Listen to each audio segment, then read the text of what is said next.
2026 world cup Spain കൊണ്ടുപോയി. Spain കൊണ്ടുപോയതെന്ന് പറഞ്ഞു കഴിഞ്ഞാൽ അർജൻറ്റീനയെ തരിപ്പണമാക്കിക്കൊണ്ടാണ് സ്പെയിൻ ആ വേൾഡ് കപ്പ് എടുക്കുന്നത്. അതിൽ തന്നെ എനിക്ക് ഏറ്റവും ഇഷ്ടപ്പെട്ട മൊമെൻറ്റ് എൻസോ ഫെർണാണ്ടസിൻ്റെ റെഡ് കാർഡ്, ഫെറാൻ ടോറസിൻ്റെ ഗോള്, അതേപോലെ തന്നെ കുബാർസിൻ്റെ പെർഫോമൻസ്. ഇതിൽ കുറച്ച് കാര്യങ്ങൾ പറയാനുണ്ട്. അപ്പോൾ നിങ്ങളെല്ലാവരും വീഡിയോ ഫുള്ള് കാണുമെന്ന് വിചാരിക്കുന്നു. ഞാനത് കുക്കിംഗ് ഒന്നുമല്ല, പക്ഷേ എനിക്ക് തോന്നിയ കാര്യങ്ങൾ, പേഴ്സണൽ ഒപ്പീനിയൻസ് ഫുള്ള് പറയുകയാണ്. ചിലപ്പോൾ ഇത് പല അർജൻറ്റീന ഫാൻസിനും ഇതൊരു ഹെയ്റ്റ് വീഡിയോ പോലെ തോന്നാം, പക്ഷേ ഹെയ്റ്റ് വീഡിയോ അല്ല. സീസണൽ ഫാൻസ് ഉണ്ടെങ്കിൽ വീഡിയോ കാണണ്ട, കാരണം നിങ്ങൾക്കുള്ളൊരു വീഡിയോ അല്ല. നിങ്ങൾക്കുള്ള വീഡിയോ ഞാൻ ഇൻസ്റ്റാഗ്രാമിൽ കൊടുത്തിട്ടുണ്ട്, അപ്പോൾ നിങ്ങളത് അവിടെ പോയി കണ്ടാൽ മതി. ഇത് റിയൽ ഫുട്ബോൾ ഫാൻസിനുള്ള വീഡിയോ ആണ്. സ്പെയിൻ കാപ്പ വെർഡേക്ക് എതിരുള്ള ഫസ്റ്റ് മാച്ചിൽ ഡ്രോ പിടിച്ചുകൊണ്ടാണ് സ്പെയിൻ ഇവരുടെ ക്യാമ്പയിൻ സ്റ്റാർട്ട് ചെയ്യുന്നത് വേൾഡ് കപ്പിൻ്റെ.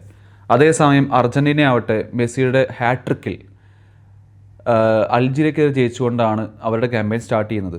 അപ്പോൾ അന്ന് എല്ലാവരും പറഞ്ഞു, okay, Messi still got it, Argentina still have it, അവർക്ക് ആ വിന്നിങ് ഫോർമുല ഉണ്ട്.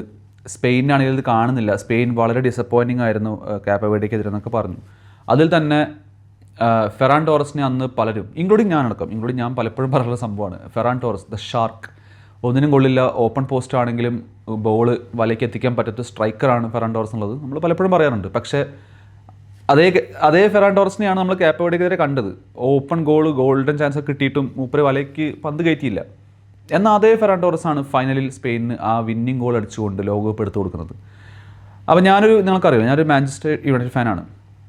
അപ്പോൾ എൻ്റെ ലൈവിലും അതേപോലെ തന്നെ നമ്മൾ ചെയ്യുന്ന വീഡിയോസിലൊക്കെ പല ആൾക്കാരും കമൻറ്റ് ചെയ്യാറുണ്ട്. അതായത് മിറാജ് ബ്രോ, എന്നാണ് മാഞ്ചസ്റ്റർ യുണൈറ്റഡ് ഇതുപോലൊരു ട്രോഫി എടുക്കുന്നത്, ഒരു EPL എടുക്കുന്നത്, ഒരു ചാമ്പ്യൻസ് ലീഗ് എടുക്കുന്നത്, നമുക്കത് കാണാൻ പറ്റുന്നത് ചോദിക്കാറുണ്ട്. അപ്പോൾ ഞാൻ പലപ്പോഴും പറഞ്ഞൊരു ഉത്തരവുണ്ട് അതിന്. ഫുട്ബോൾ ഒരു സർക്കിളാണ്. ആ സർക്കിളിൻ്റെ ഒരു പോയിന്റിൽ സ്റ്റാർട്ട് ചെയ്ത് ആ പോയിന്റിലോട്ട് തിരിച്ചെത്തും. അതാണ് ഫുട്ബോൾ പൊതുവെ. അതാണ് നമ്മൾ ഫെറാൻ ടോറസിലും എൻ്റെ അഭിപ്രായത്തിൽ ഞാൻ കണ്ടത്. കാരണം വേൾഡ് കപ്പ് സ്റ്റാർട്ട് ചെയ്ത ഫസ്റ്റ് മാച്ചിൽ കാപ്പ വെർഡേക്കെതിരെ ഗോൾഡൻ ചാൻസ് കിട്ടിയിട്ടും പന്ത് വലയ്ക്കകത്ത് കയറ്റാൻ പറ്റാത്ത ഫെറാൻ ടോറസിനെ കുറ്റം പറഞ്ഞ അതേ ആൾക്കാർ ഫെറാൻ ടോറസിൻ്റെ ഫൈനലിലെ ഗോളിന് കൈയടിക്കുന്നു. ഇതാണ് football. This is pure football. പക്ഷേ അതേസമയം ഇപ്പുറത്തെ സൈഡിൽ ഹാട്രിക്കോട് കൂടി തുടങ്ങിയ ലയണൽ മെസ്സി ഒരൊറ്റ ഷോട്ട് പോലും എടുക്കാതെ ഫുട്ബോൾ വേൾഡ് കപ്പിൽ നിന്ന് പടിയിറങ്ങുന്നു. ഇതൊരു ഹെയ്റ്റ് ക്യാമ്പയിൻ ഒന്നുമല്ല, ഇതൊരു ഹെയ്റ്റ് സംഭവമൊന്നുമല്ല, ഇത് ഫുട്ബോളാണെന്ന് ഞാൻ പറഞ്ഞു വയ്ക്കുകയാണ്. ഇതാണ് ഫുട്ബോൾ. വളരെ സിമ്പിളാണ്. പിന്നെ ഒരു കാര്യം ഞാൻ പറയാം. ഇപ്പോൾ ഇന്നലത്തെ കളിക്ക് ശേഷം സത്യം പറഞ്ഞാൽ എന്തുകൊണ്ട് പല ആൾക്കാരും, അത് ഏത് ഫാനായിക്കോട്ടെ, അതിപ്പോൾ നിങ്ങൾ പോർച്ചുഗൽ ഫാനാവാം, ബ്രസീൽ ഫാനാവാം, അർജൻറ്റീന ഫാനാവാം, സ്പെയിൻ ഫാനാവാം, ഫ്രാൻസിൻ്റെ ഫാനാവാം, ആരുടെ ഫാനും ആവാം, പക്ഷേ എന്തുകൊണ്ട് സ്പെയിൻ വിൻ ചെയ്തത് ഉള്ളിൻ്റെ ഉള്ളിൽ നിങ്ങൾ അർജൻറ്റീന ഫാനും ഇൻക്ലൂഡിങ് അർജൻറ്റീന ഫാൻ ഉള്ളിൻ്റെ ഉള്ളിൽ നിന്ന് ആഘോഷിക്കുന്നുണ്ടെങ്കിൽ ഫുട്ബോൾ ഹാസ് വൺ എന്നുള്ളതുകൊണ്ടാണ്. കാരണം ഫുട്ബോളിൽ തകറി നടക്കില്ല, അല്ലെങ്കിൽ ഡേർട്ടി ടാക്ടിക്സ് വെച്ച് എത്രത്തോളം മുന്നോട്ട് പോകാൻ പറ്റും എന്നുള്ളതിൻ്റെ ഉത്തമ ഉദാഹരണമായിരുന്നു ചാമ്പ്യൻസ് ലീഗ് ഫൈനലും അതേപോലെ തന്നെ നമ്മുടെ വേൾഡ് കപ്പ് ഫൈനലും. രണ്ട് ഫൈനൽസിലും ഞാൻ കണ്ടത് ഫുട്ബോൾ കളിച്ച ടീം ജയിച്ചു എന്നുള്ളതാണ്. അത് PSG അതേപോലെ തന്നെ സ്പെയിനും. നമുക്കറിയാം, ഇപ്പം പലരും വിചാരിക്കും തുടങ്ങി ആർസണൽ ഫാൻസിൻ്റെ കുറ്റം പറയാൻ തുടങ്ങി. ആർസണൽ ഫാൻസിൻ്റെ കുറ്റമല്ല, ഇനിയിപ്പോൾ ക്ലബ് ഫുട്ബോളാണ്, അത് എന്തായാലും കിട്ടും, അത് വേറെ വിഷയം. പക്ഷേ ഇപ്പോൾ ഞാൻ പറഞ്ഞു വയ്ക്കുന്നത് അതാണ്, തകറി അതേപോലെ തന്നെ ഡേർട്ടി ടാക്ടിക്സ്, ഇത് വർക്കാവുന്നതിനൊരു പരിധിയുണ്ട്, അല്ലെങ്കിൽ ഇത് വർക്കാക്കിപ്പിക്കാൻ പറ്റുന്നതിനൊരു പരിധിയുണ്ട്, അതിന് മുകളിൽ നടക്കില്ല.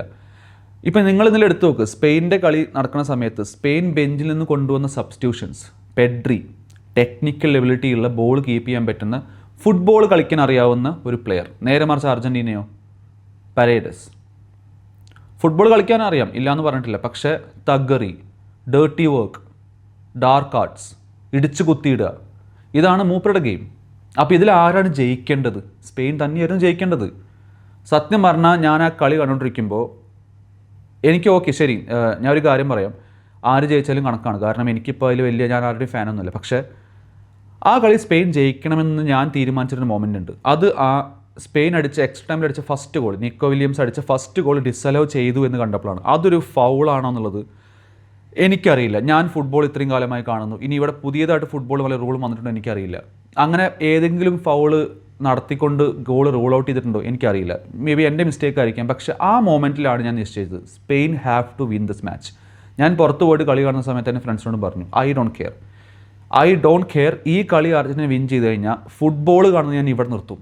കാരണം ആ കളി സ്പെയിൻ ഡിസേർവിങ് എന്ന് വിൻ ചെയ്യാനായിട്ട്. അതിൽ തന്നെ അർജൻറ്റീനയ്ക്ക് ഏറ്റവും കൂടുതൽ പണി കൊടുത്തത് സ്പെയിനൊന്നുമല്ല, അത് എൻസോ ഫെർണാണ്ടസ് എന്ന് പറഞ്ഞ ആ മനുഷ്യനാണ്. Karma is a bitch, karma is real. കിട്ടേണ്ട സമയത്ത് കിട്ടുകയാണ് ചെയ്യും ഫുട്ബോളിൽ. അതാണ് നമ്മൾ ഇന്നലെ കണ്ടത്. I don't like Fernandez. ഞാൻ ഓപ്പണായിട്ട് പറയും, ഐ ഡോണ്ട് ലൈക്ക് ഫെർണാണ്ടസ്. അവൻ്റെ ആറ്റിറ്റ്യൂഡ്, അവന് വെപ്രാളം, അതേപോലെ തന്നെ ഒരു പ്രാന്ത് പിടിച്ച പോലെ കളിക്കുക ബേസിക്കലി. എനിക്ക് അങ്ങനത്തെ പ്ലേസിന് ഇഷ്ടമല്ല. വേണം ഒരു ബുള്ളി ആറ്റിറ്റ്യൂഡൊക്കെ വേണം, ഫുട്ബോൾ അതൊക്കെ രസമാണ്, പക്ഷേ അത് ഓവറാവരുത്. ഓവറായി കഴിഞ്ഞാൽ എന്താണെന്നറിയോ, അത് ബോറാവും. അതാണ് നമ്മൾ ഇന്നലെ എൻസോ ഫെർണാണ്ടസിൽ കണ്ടത്. ആ റെഡ് കാർഡ് കിട്ടേണ്ട റെഡ് കാർഡാണ്. സത്യം പറഞ്ഞാൽ ഇത് വേൾഡ് കപ്പ് തുടങ്ങിയ സമയത്ത് കിട്ടേണ്ട റെഡ് കാർഡാണ്. പക്ഷേ how beautiful it is, last ഗെയിമിൽ ഫൈനൽ മാച്ചിൽ എൻസോ ഫെർണാണ്ടസ് റെഡ് കാർഡ് കിട്ടിപ്പോകുന്നു. അത് പറഞ്ഞാൽ കിട്ടേണ്ട സമയത്ത് കിട്ടിയേ പറ്റൂ. അത് കിട്ടും ചെയ്യും. നല്ല ചെയ്താൽ നല്ല റിയാക്ഷൻ കിട്ടും, മോശം ചെയ്താൽ മോശം റിയാക്ഷൻ കിട്ടും. അത് അങ്ങനെ തന്നെയാണ്, എപ്പോഴും അങ്ങനെ തന്നെയാണ്. ആൻഡ് ഇനി ഒരു കാര്യം പറഞ്ഞോട്ടെ, Lionel Messi, you are N unbelievable player. പക്ഷേ നിങ്ങളുടെ ടീം നിങ്ങളെ ലെറ്റ് ഡൗൺ ചെയ്യുകയാണ് ചെയ്യുന്നത്. ഞാൻ തമാശ പറയില്ല, എത്ര ഫൈനൽസ് മെസ്സി കളിച്ചു? 2014, 2022, 2026.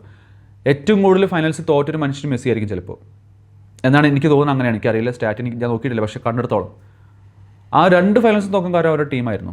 2014 തോക്കാൻ കാരണം അവരുടെ ടീമായിരുന്നു. 2026 തോൽക്കാൻ ഈ ടീമായിരുന്നു. നിങ്ങളൊന്ന് ആലോചിച്ച് നോക്കും, മെസ്സി ഈ വേൾഡ് കപ്പ് കളിച്ചിട്ടില്ലെങ്കിൽ അർജൻറ്റീന എനിക്ക് തോന്നുന്നില്ല ഗ്രൂപ്പ് സ്റ്റേജ് പോലും കിടക്കുന്നുള്ളത്. അത്രയ്ക്ക് ഇമ്പാക്റ്റാണ് മെസ്സി കൊടുക്കുന്നുള്ളത്. So I feel bad for him, I feel sad for him. കാരണം ഞാൻ എൻ്റെ കുട്ടിക്കാലം മുതൽ കണ്ടു വളർന്നൊരു പ്ലെയറാണ് മെസ്സി, റൊണാൾഡോ എന്നുള്ളതൊക്കെ. ഞാൻ നെയ്മറിനെയൊക്കെ ഇവർ താഴെ കീപ്പ് ചെയ്യാറുള്ളൂ. എനിക്കറിയില്ല, അത് ചിലപ്പോൾ എൻ്റെ ഫുട്ബോളിൻ്റെ അറിവ് കുറഞ്ഞുകൊണ്ടിരിക്കും. പക്ഷേ എനിക്ക് റൊണാൾഡോ, മെസ്സി കഴിഞ്ഞിട്ട് ആരും വരുന്നുള്ളൂ. സോ അതുകൊണ്ട് തന്നെ when Messi is play like that and അവരുടെ കൂടെ കളിക്കുന്ന പ്ലെയേഴ്സൊക്കെ മെസ്സി കളിക്കുന്ന ഫുട്ബോൾ കാണാൻ രസമുണ്ട്. ബാക്കി അർജൻറ്റീനിയൻ പ്ലേയേഴ്സ് കളിക്കുന്ന ഫുട്ബോൾ കാണാൻ എന്തെങ്കിലും ഭംഗിയുണ്ടോ? ഫുട്ബോളിന് എന്തെങ്കിലും ഭംഗി കൊടുക്കുന്നുണ്ടോ അവർ? എനിക്ക് തോന്നുന്നില്ല, ഞാൻ കണ്ടില്ല. ഞാൻ എൻ്റെ പ്രൊഡിക്ഷനിൽ പറഞ്ഞത് അർജൻറ്റീന ക്വാർട്ടർ ഫൈനൽ വരെ പോകുന്നുള്ളതാണ്. പക്ഷേ അവർ ഫൈനൽ വരെ എത്താനുള്ള മെയിൻ കാരണം അവർക്ക് കിട്ടിയ ടീംസ് അങ്ങനത്തെ ആയിരുന്നു, അതൊന്നുണ്ട്. പക്ഷേ അതിൻ്റെ കൂടെ മെസ്സി ആയിരുന്നു. So I feel bad for him. അവൻ്റെ മെസ്സിയുടെ അവസാനത്തെ ലോകകപ്പാണ്. I feel bad, but unfortunately this is football. ആ ഫൈനൽ വേൾഡ് കപ്പിൽ ഒരൊറ്റ ഷോട്ട് ഓൺ ടാർഗറ്റ് പോലും എടുക്കാതെയാണ് മെസ്സി തിരിച്ചു പോകുന്നത്. അതിന് കാരണം മെസ്സി എന്ന് എനിക്ക് തോന്നുന്നില്ല, അതിന് കാരണം അവൻ്റെ കൂടെ കളിച്ച ടീംമേറ്റ്സ് തന്നെയാണ്. അതിൽ തന്നെ പറയാനുള്ളത് എൻസോ ഫെർണാണ്ടസിൻ്റെ റെഡ് കാർഡ്. കാരണം എനിക്ക് തോന്നുന്നു ചിലപ്പോൾ 11 vs 11 ആയിരുന്നെങ്കിൽ അർജന്റീന ചിലപ്പോൾ പെനാൽറ്റി വരെ പോയതിനെ കളി.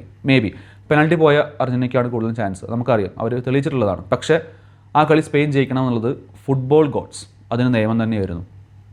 പിന്നെ എടുത്തു പറയേണ്ട പേരാണ് കുബാർസി.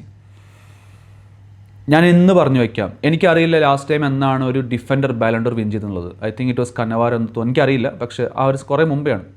ഇനിയൊരു ഡിഫൻഡർ ഒരു ബാലൻഡോർ വിൻ ചെയ്യണമെങ്കിൽ അത് കുബാർസി ആയിരിക്കും, ട്രസ്റ്റ് മീ. കാരണം 19 വയസ്സ് മാത്രമാണ് പ്രായം, അല്ലെ 19-20 ആവുന്നു, 19 ആണ് തോന്നുന്നുണ്ട്.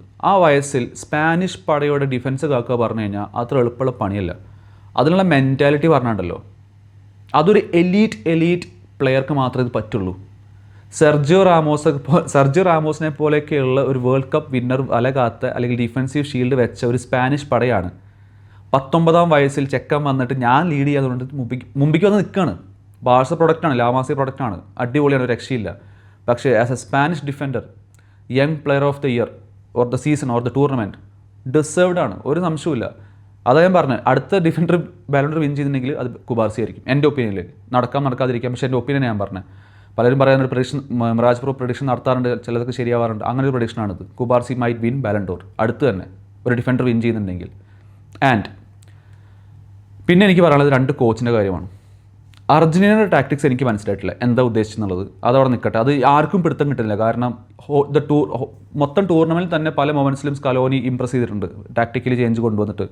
പക്ഷേ സ്പെയിനിൻ്റെ കോച്ച്, ഈ ചെങ്ങായി ആ സ്പാനിഷ് മൊത്തം ടീമിനെ, നാഷണൽ ടീമിനെ മാറ്റിയെടുത്തത് എല്ലാ ക്ലബ് ഫുട്ബോൾ ലെവലിലും കണ്ടുപഠിക്കേണ്ട ഒരു സംഭവമാണ്. ഗ്രാസ് റൂട്ട് ലെവലിൽ നിന്ന് നിങ്ങൾക്കൊരു ടീമിനെ വാർത്തെടുക്കാൻ പറ്റിക്കഴിഞ്ഞാൽ അത് തലമുറകളോളം അവർ ജയിച്ചുകൊണ്ടേ ഇരിക്കുമെന്ന് കാണിച്ചു തരുന്നതാണ്, അല്ലെങ്കിൽ വർഷങ്ങളോളം അവർ ജയിച്ചുകൊണ്ടേ ഇരിക്കും കാണിച്ചു തരുന്നതാണ് ഈ സ്പാനിഷിൻ്റെ കോച്ചിൻ്റെ ഒരു കഴിവ്. ഞാൻ കണ്ടെടുത്തോളം അയാളുടെ പേരെനിക്ക് പ്രൊണൗൺസ് ചെയ്യാൻ പറ്റുന്നില്ല, അത് കാരണമാണ്. സോ ഐ ഹോപ്പ് എല്ലാ ക്ലബ് ഫുട്ബോൾ ലെവലിലും നോക്കിക്കാണിട്ടൊരു കോച്ചാണ് ഈ സ്പെയിൻ്റെ കോച്ച് എന്നുള്ളതാണ് എനിക്ക് മനസ്സിലാവുന്നത്. അതേപോലെ തന്നെ ചെറിയ പിള്ളേർ ഫുട്ബോൾ കാണുന്നുണ്ടെങ്കിൽ അർജന്റീനയുടെ കളിയല്ല, സ്പെയിൻ്റെ കളി കണ്ട് പഠിക്കുക, എന്നിട്ട് വളരെ നോക്കുക. You can love Messi, you can love Ronaldo, അതൊന്നും പറയുന്നില്ല, അതൊക്കെ നിങ്ങളുടെ പേഴ്സണൽ ഒപ്പീനിയൻസ് ആണ്, അതിലാരും കൈകടത്താൻ പാടില്ല, വരില്ല. പക്ഷേ ഫുട്ബോളിനെ ഫുട്ബോളായിട്ട് കണ്ട് പഠിച്ച് സ്നേഹിക്കണമെങ്കിൽ സ്പെയിൻ്റെ കളി കണ്ട് പഠിക്കുക. അർജൻറ്റീനയല്ല. ശരിയാണ്, ഫൈറ്റ് വേണം, ഫൈറ്റിംഗ് സ്പിരിറ്റ് വേണം, ഒക്കെ ശരിയാണ്, അത് അർജൻറ്റീനയ്ക്കുണ്ട്. അതുകൊണ്ട് തന്നെയാണ് അർജൻറ്റീനിയൻ ഫൈറ്റിംഗ് സ്പിരിറ്റിന് മുമ്പിൽ പല ടീമും വീണ് പോകുന്നത്. അത് വേണം, ഫൈറ്റിംഗ് സ്പിരിറ്റ് വേണം. പക്ഷേ ഫുട്ബോളിനെ ഒരു ബ്യൂട്ടിഫുൾ ഗെയിം ആക്കുന്നത് സ്പെയിൻ്റെ കളി കണ്ടിട്ടാണ്, അല്ലാതെ അർജൻറ്റീനയുടെ കളി കണ്ടിട്ടല്ല. ഇതെൻ്റെ പേഴ്സണൽ ഒപ്പീനിയനാണ്. നിങ്ങൾക്ക് വേണമെങ്കിൽ എടുക്കാം, വേണമെങ്കിൽ വിട്ട് കളയാം, അത്രേ ഉള്ളൂ. അപ്പോൾ അതുകൊണ്ട് തന്നെ ഈ വേൾഡ് കപ്പ് ഇവിടെ അവസാനിക്കുകയാണ്. ഞാൻ കണ്ടതിൽ വെച്ച് ഏറ്റവും മോശം വേൾഡ് കപ്പായിരുന്നു. അത് പ്ലേയേഴ്സിനെ വെച്ചിട്ട് പറയല്ല, അല്ലെങ്കിൽ ടീമിനെ വെച്ച് പറയല്ല, മൊത്തത്തിലുള്ളൊരു ആംബിയൻസും അതേപോലെ തന്നെ കോൺട്രവേഴ്സീസും പൊളിറ്റിക്കൽ സംഭവങ്ങളും കാര്യങ്ങളൊക്കെ വെച്ച് ഈ വേൾഡ് കപ്പായിരുന്നു ഞാൻ കണ്ടതിൽ വെച്ച് ഏറ്റവും മോശം വേൾഡ് കപ്പ്. അത് ഓപ്പണായിട്ട് ഞാൻ പറയാൻ ആഗ്രഹിക്കുകയാണ്. കാരണം ഇനി വേൾഡ് കപ്പ് നമ്മൾ 4 വർഷം കണ്ടാണ്. ഐ ഹോപ്പ് ആ വേൾഡ് കപ്പ് ഇതുപോലെ ആയിരിക്കില്ലെന്ന് ഞാൻ വിചാരിക്കുന്നു. ഞാൻ ഖത്തർ വേൾഡ് കപ്പിന് പോയൊരു മനുഷ്യനാണ്. അതും ഇതും കമ്പയർ ചെയ്യുമ്പോൾ നല്ല ഡിഫറൻസ് ഉണ്ട് ക്വാളിറ്റി വൈസ്.